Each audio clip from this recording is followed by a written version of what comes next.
Hi friends, welcome to माँ Saraswati classes. मैं सुशील कुमार और मैं आप लोगों को आज पढ़ाने वाला हूँ बहुत ही इंपॉर्टेंट टॉपिक जिसका नाम है क्या, आर्टिकल। और आर्टिकल का फ्रेंड्स आज पार्ट 4 है, यानी चौथा दिन है। तो चलिए फ्रेंड्स देखते हैं कुछ इंपॉर्टेंट क्वेश्चंस। तो फ्रेंड्स यहाँ पे आज ध्यान देना होगा कि इस टाइप के क्वेश्चंस को आप कैसे बनाएंगे।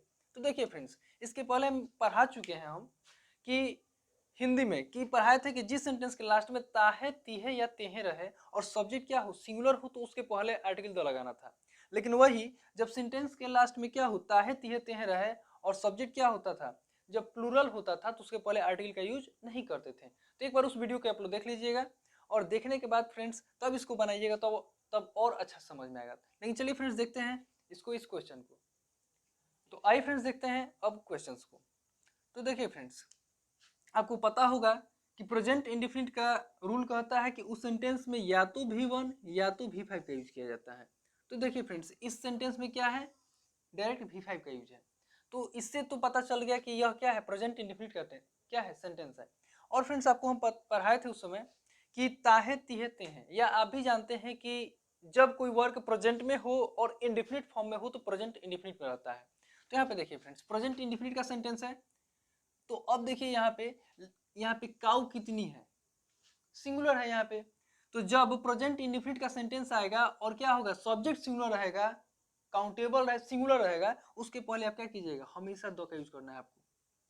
और आपको पता होगा कि अनकाउंटेबल के पहले ए या एन में से किसी का भी यूज नहीं किया जाता है। और यहाँ पे याद रखिएगा, अनकाउंटेबल में जब प्रेजेंट इंडेफिनिट का सेंटेंस रहेगा तो जब अनकाउंटेबल भी क्या आएगा, नाउन आएगा, तो उसके पहले भी नो आर्टिकल आपको लगाना है, यानी आर्टिकल का यूज नहीं करना है।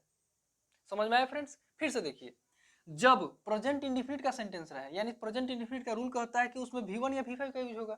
तो देखिए इसमें V5 तो है, यानी प्रेजेंट इंडेफिनिट का ये क्या है, सेंटेंस है। लेकिन इसमें देखिए हम बताए थे कि जब प्रेजेंट इंडेफिनिट का सेंटेंस रहे, यानी ताहे तिहे तेहे रहे हिंदी वाले में, अब हम बता रहे हैं कि जब प्रेजेंट इंडेफिनिट का सेंटेंस रहे और सब्जेक्ट जब सिंगुलर रहेगा, उसके पहले आपको हमेशा द का यूज करना है। कॉन्सेप्ट क्लियर हुआ? अब चलते हैं आगे। जब प्रेजेंट इंडेफिनिट का सेंटेंस आ जाए और सब्जेक्ट प्लूरल हो, प्रेजेंट इंडेफिनिट का सेंटेंस रहे और सब्जेक्ट क्या हो जाए, प्लूरल हो जाए, तो याद रखिएगा उसके पहले आर्टिकल का यूज नहीं किया जाता है। हाँ, कहीं कहीं पे प्रेजेंट इंडेफिनिट में प्लूरल के पहले हम क्या करेंगे, आर्टिकल लगाएंगे।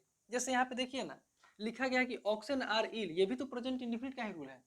आप लोग कहेंगे कि सर यहाँ पे आर लिखा गया है और आप कह रहे हैं कि V1 या V5, तो ये कैसे पता चलेगा कि ये क्या है, V1 है कि V5 है? तो आपको हम इसके पहले पढ़ा चुके हैं सिंटेक्स में कि जिस वर्ब के लास्ट में एस रहता है तो वर्ब का वो क्या होता है, वो सिंगुलर फॉर्म में होता है। इधर देखिए, जिस वर्ब के लास्ट में एस रहता है वो सिंगुलर होता है। एक और बात याद रखना होगा कि जिस वर्ब के लास्ट में एस रहता है वह वर्ब का पांचवा रूप भी होता है। आपको याद रखना होगा कि जिस वर्ब के लास्ट में क्या रहे, एस रहे, जैसे हम लिख रहे हैं क्या, इट्स, तो लास्ट में तो एस आया, इसके लास्ट में एस है, ये तो वर्ब का कौन सा फॉर्म हुआ, पांचवा।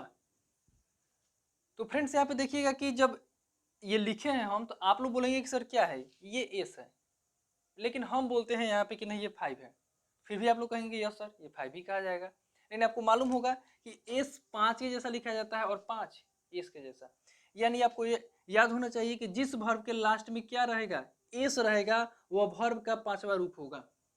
कोई भी वर्ब हो, जैसे इज ही क्यों ना हो, तो इज के लास्ट में एस आया ना, यह वर्ब का कौन सा रूप हुआ, पांचवा। जैसे डज, डज के लास्ट में क्या आया, एस आया ना, यह वर्ब का पांचवा। जैसे में हैज, हैज वर्ब का कौन फॉर्म हुआ, पांचवा। लेकिन एक सिर्फ वर्ब को छोड़कर फ्रेंड लिखते हैं हम लोग क्या, वाज। तो वाज लिखते हैं तो यहाँ पे देखिए ना, इसमें क्या हुआ है, एस तो है, लेकिन सिर्फ इसको छोड़ दीजिएगा, ये वर्ब का दूसरा फॉर्म है, यानी ये V2 है। आपको हम और डिटेल में लेकर चलेंगे जब टेंस स्टार्ट करेंगे तब। अभी फ्रेंड्स इसको समझाने के लिए हम समझा रहे हैं। तो ये तो समझ में आया कि कैसे पहचानेंगे कि प्रेजेंट इंडेफिनिट का सेंटेंस है। तो देखिए, जिस सेंटेंस में क्या हो, V1 या V5 का यूज हो, वह क्या होता है, प्रेजेंट इंडेफिनिट का होता है। तो याद रखिएगा, जब सेंटेंस प्रेजेंट इंडेफिनिट का रहे और सब्जेक्ट प्लूरल रहे, उसके पहले आर्टिकल क्या लगाया जाता है, नो आर्टिकल, यानी उसके पहले किसी भी आर्टिकल का यूज नहीं करना है। अब देखिए, ये भी तो प्रेजेंट का ही तो सेंटेंस है, प्रेजेंट इंडेफिनिट।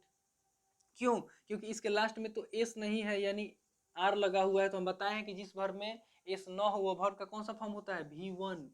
जैसे में हम लिखे हैं वे, क्या लिखे हैं यहाँ पे, जैसे लिखे हैं हैव, ये वर्ब का कौन फॉर्म हुआ, ये तो वर्ब का पहला रूप हुआ, यानी ये क्या है, V1 है।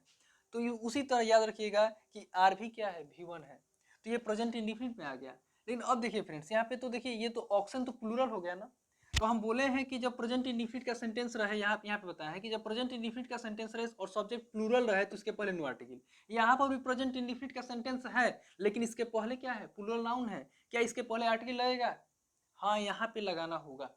अब आप ही बताइए फ्रेंड्स कि ऑक्सन आर इल, तो क्वेश्चन है कि बैले बीमार हैं क्या? संसार भर के सभी बैले बीमार हैं? आपका आंसर मिलेगा कि नो सर। तो जब आंसर मिलेगा नो, तो याद रखिएगा हम बताए थे कि जिस नाउन से आंसर मिलता है नो तो उसके पहले आर्टिकल क्या लगाया जाता है, द।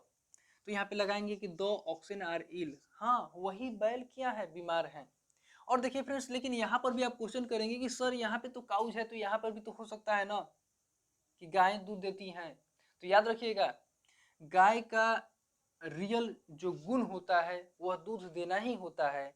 तो जब रियल क्वालिटी की बात आएगी तो आप क्या कीजिएगा, उसमें देख लीजिएगा जब प्रेजेंट इंडिफिनिट का सेंटेंस रहे और सब्जेक्ट प्लूरल रहेगा उसके पहले नो आर्टिकल यूज करना है। समझ में आया? लेकिन याद रखिएगा, बैलों की आदत नहीं होती है, उनका रियल क्वालिटी नहीं होता, रियल गुण नहीं होता है क्या, बीमार होना। तो जब रियल इसका गुण ही नहीं है तो इसके पहले क्या करना है, हमेशा आर्टिकल द लगाना है। कंसेप्ट क्लियर हुआ फ्रेंड्स? तो चलिए फ्रेंड्स, मिलते हैं अगले वीडियो में, तब तक के लिए धन्यवाद।